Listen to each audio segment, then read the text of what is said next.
दोस्तों नमस्कार, प्रणाम, सत श्री अकाल, आदाब। आप सभी लोगों का हमारे इस नए एपिसोड पर बहुत बहुत स्वागत है।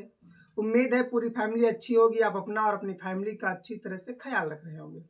दोस्तों आज की जो घटना है, आज की जो कहानी है, वो उत्तर प्रदेश के अलीगढ़ से है। और अलीगढ़ में एक ऐसा मामला, एक ऐसी घटना का जन्म हुआ जिस घटना को सुनने के बाद में तमाम सारे लोग इस बात को सोचने पर मजबूर हो गए कि किस प्रकार से एक कानून ने के अंतर्गत एक निर्दोष व्यक्ति को फांसी की सजा दी जा रही थी, और दूसरा जिस प्रकार से देखा जाए कि दोषी आदमी था वो बाहर एक मुजरिम घूम रहा था, और जो दोषी नहीं था, जो निर्दोष था, उसे फांसी की सजा दी जा रही थी। अब ऐसे हालात में उस व्यक्ति ने, जिसे फांसी की सजा होनी थी, उस व्यक्ति ने जज साहब के सामने एक ऐसी शर्त, जो आखिरी इच्छा थी, वो ऐसी रख दी कि जज साहब भी सोचने पर मजबूर हो गए कि आखिर इसकी ये शर्त पूरी की जाए या न पूरी की जाए। और आखिर में वो शर्त पूरी की गई। ऐसी कौन सी शर्त थी, ऐसा कौन सा गुनाह था जिसे फांसी की सजा तक पहुंचाया गया, और ऐसा कौन सा मुजरिम था जो बाहर घूम रहा था और निर्दोष व्यक्ति को फांसी की सजा पर चढ़ाया जा रहा था। तो इस घटना को पूरी तरह से समझते हैं कि जब जज साहब ने उस व्यक्ति से आखिरी इच्छा पूछी, तो उसने कहा कि मुझे एक रात अपनी पत्नी के साथ गुजारना है। अब जज साहब को लग रहा था कि यार एक रात, ये मतलब इतना पत्नी का शौकीन आदमी मरने से पहले सिर्फ एक ख्वाहिश कि वो अपनी पत्नी के साथ रात गुजारना चाहता है, उसके साथ सोना चाहता है। जज साहब ने कहा कि कुछ और बताओ, कोई और शर्त मांगो, ये नहीं पूरी की जा सकती। तो उसने कहा कि मेरी और कोई शर्त नहीं। लेकिन जज साहब की भी एक ऐसी ही शर्त जो ना पूरी की जाए तो फिर कानून की अवहेलना की, एक व्यक्ति की ऐसी शर्त जिसे पूरी नहीं की जा सकी। और ये भी था कि पूरी करे अगर जज साहब इस शर्त को, तो किस तरह से पूरी करे। तो उसके बाद में उसे जज साहब ने उस मामले को वहीं पर छोड़ दिया और कहा कि हम इस पर नेक्स्ट टाइम बात करेंगे। जब उसे जेल भेजा गया, फिर तो जेलर ने भी पूछा कि शर्त मंजूर हुई जो आपने कहा था। तो उसने कहा मुझे और कोई शर्त नहीं चाहिए, बस मुझे अगर एक आखिरी इच्छा है तो बस यही है कि मुझे अपनी पत्नी के साथ एक रात गुजारनी है। और सब मुझे लगता है कि कानून इन सारी चीज़ों पर अमल नहीं कर पाएगी। जेलर ने उस जज से बात की और तमाम जो आला अफसर अधिकारी थे उनसे बात करने के बाद में कहा कि इस व्यक्ति के साथ अन्याय ना हो, इसे एक दिन का टाइम दिया जाए। उसके लिए जो निगरानी है, जो चीज़ें, उसकी जो प्रोटोकॉल है, उसके तहत उसे देख लिया जाएगा। तो वहाँ पर फिर ऐसा ही हुआ कि जेलर ने कहा कि ठीक है, आपकी शर्त मंजूर की जाती है, आपकी आखिरी इच्छा पूरी की जाएगी, लेकिन जो तरीका होगा वो हमारा रहेगा। तो उस कैदी ने कहा कि क्या तरीका रहेगा? तो उस जेलर ने कहा तरीका ये रहेगा कि आपको एक जगह पर कमरा दिया जाएगा, इसी जेल के आसपास में, वहां पर आपकी पत्नी को बुलाया जाएगा।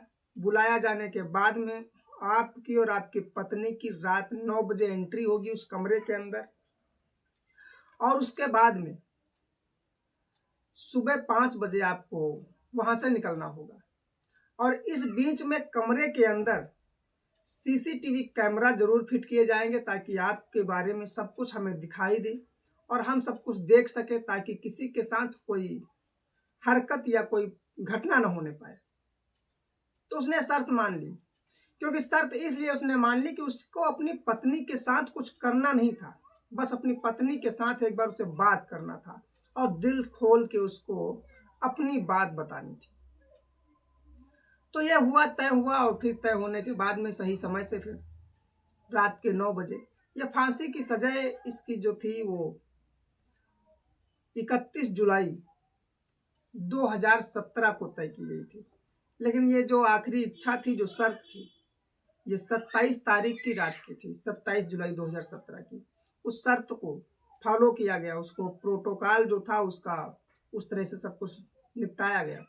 और उसके बाद में उस महिला को, उसकी यानी पत्नी को, इस लड़के का नाम राजकुमार है और राजकुमार की पत्नी को इस बात को सूचना दी गई कि आखिर आप मिलना चाहती हैं, नहीं मिलना चाहती हैं, मिलेंगी, नहीं मिलेंगी।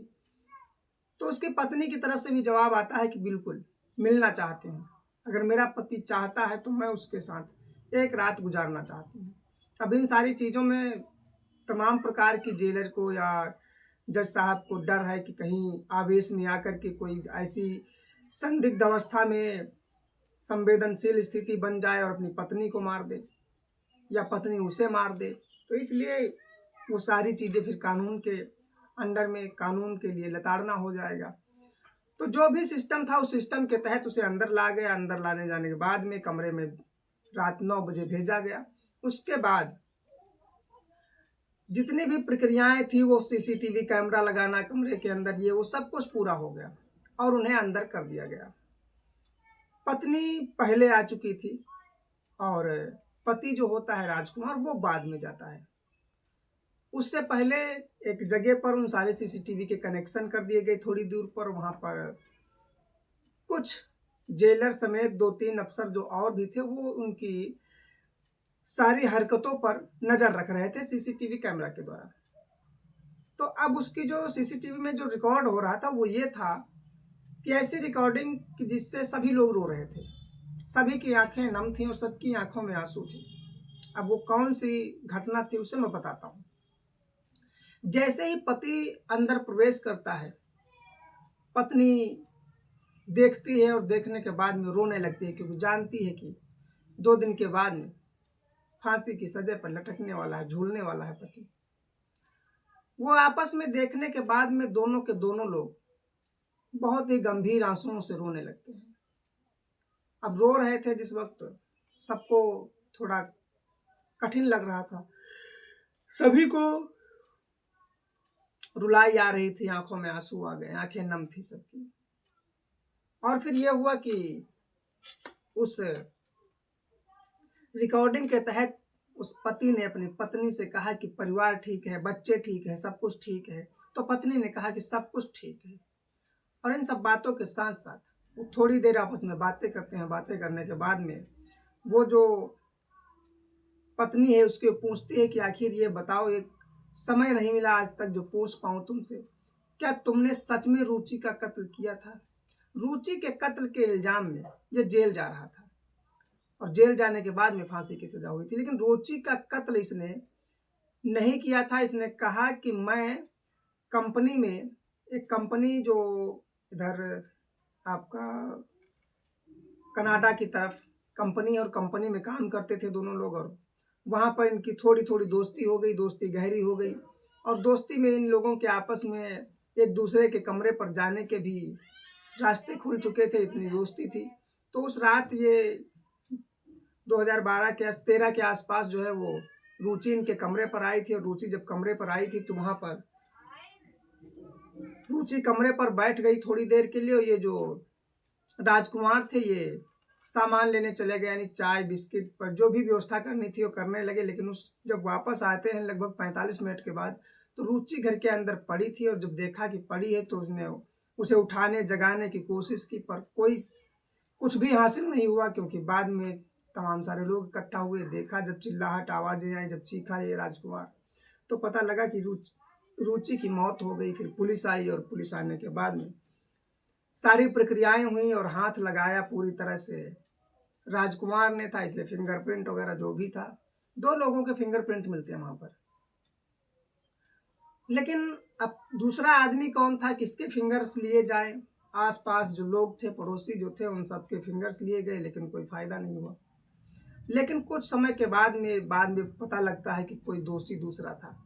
तो इन सब चीज़ों को देखते हुए जितने भी सबूत थे वो सारे के सारे राजकुमार के खिलाफ थे। इस मामले में राजकुमार को मुजरिम मानते हुए सरकार ने, कानून ने इनको फांसी की सजा मुकर्रर कर दी थी।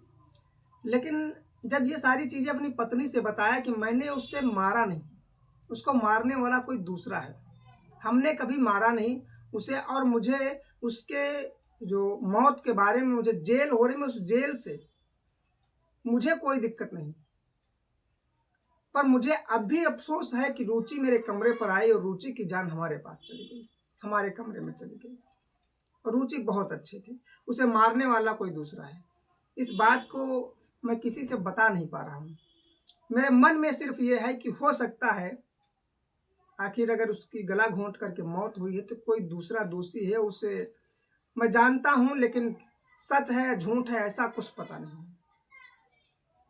तो तमाम सारे सबूत जो होते हैं वो संभाल के रखे जाते हैं जब तक उसके फैसले नहीं आ जाते कानून के। तो उस समय उसने कहा कि एक उसका दोस्त है श्याम, और श्याम एक बार इसी से कहता है राजकुमार से कि रुचि मुझे बहुत पसंद है, तुम रुचि के साथ मेरी दोस्ती करवा दो। तो राजकुमार ने मना कर दिया कि दोस्ती क्या चीज़ होती है, आप दोस्ती करेंगे फिर आप उसके साथ आगे बढ़ जाएंगे, कई और घटनाओं को अंजाम दे देंगे। मैं तुम्हारी मंशा को जानता हूँ, तुम्हारा काम यही है, तुम कई लड़कियों के साथ इस तरह से। अब ये थोड़ी डांट डपट हो गई। उसके बाद में जो राजकुमार था तो उसने कहा कि ऐसा कुछ नहीं करेंगे। तो फिर उसने सीधे तौर पर कहा कि फिर एक रात हमारे पास सुला दो उसको। तब फिर राजकुमार गुस्साई और राजकुमार ने बहुत ही भला बुरा कहा और कहा कि हम तुम्हारी दोस्ती को इनकार करते हैं, हम आज से कोई दोस्त नहीं है। उस बात को लेकर के उसने कहा था कि देख लूंगा एक दिन तुम्हें और तुम्हारी रुचि को। अब मुझे लगता है कि जब मैं उस वक्त उसे छोड़ करके, रुचि को छोड़ करके मैं सामान लेने गया था, तब मुझे वो रास्ते में, जब मैं वापस आ रहा था तब वो जाते हुए रास्ते में मुझे दिखा था। तो मुझे लग रहा है कि शायद ये गुनाह उसी ने किया है। फिर दूसरा फिंगरप्रिंट जो संभाल के रखा गया था, उस फिंगरप्रिंट के तौर पर उस व्यक्ति को गिरफ्तार किया जाता है। आखिर ये सारी चीज़ें जब पुलिस वाले, जेलर सब जानते हैं तो सबको लगता है कि यार ये रिकॉर्डिंग देख करके सबकी आंखों में आंसू थे कि एक निर्दोष को फांसी होने जा रही है और दोषी फरार है, दोषी आज़ाद घूम रहा है। बहुत तकलीफ हुई और इन लोगों ने फिर पूरी प्रक्रिया और पूरी प्लानिंग की, और जिनको पता हो चुका था कि इसका मतलब ये जो असली हकदार मुजरिम है फांसी का वो श्याम है, न कि राजकुमार। और तुरंत ही दूसरी सुबह जैसे ये घर कमरे से खाली करते हैं, बाहर निकलते हैं, जेल के अंदर बैरिक में ले जाया गया। उसके बाद में जो भी आला अफसर थे सबसे बात की गई, और बात करने के बाद में 24 घंटे के अंदर उस श्याम को पुलिस ने गिरफ्तार कर लिया। और गिरफ्तार करने के बाद में जो फिंगरप्रिंट उस समय 2 लोगों के मिले थे, वो दूसरा फिंगरप्रिंट जब मैच किया गया तो वो श्याम का था, और उस वजह से श्याम पकड़ा गया। फिर श्याम से पूछताछ हुई, पुलिस के कटघरे में खड़े करके रिमांड पर ले करके पुलिस ने जब बहुत ज़्यादा अपनी पूरी फुल ताकत लगाई तो उसने अपने गुनाह को स्वीकार किया, और उसने कहा कि मैंने रुचि को बस इसलिए मार दिया ताकि मैं उस दिन रुचि के पास गया और मैं उन्हें अपनी बात रखी कि मैं तुमसे प्यार करता हूँ और तुम मेरी प्यार को स्वीकार करो, लेकिन उसने इजहार नहीं किया प्यार का, और उसने उल्टा भला बुरा बोलना शुरू किया। उसने चिल्लाने और चीखने की कोशिश की, इसलिए मैंने उसका मुंह दबा करके, गला दबा करके मार डाला।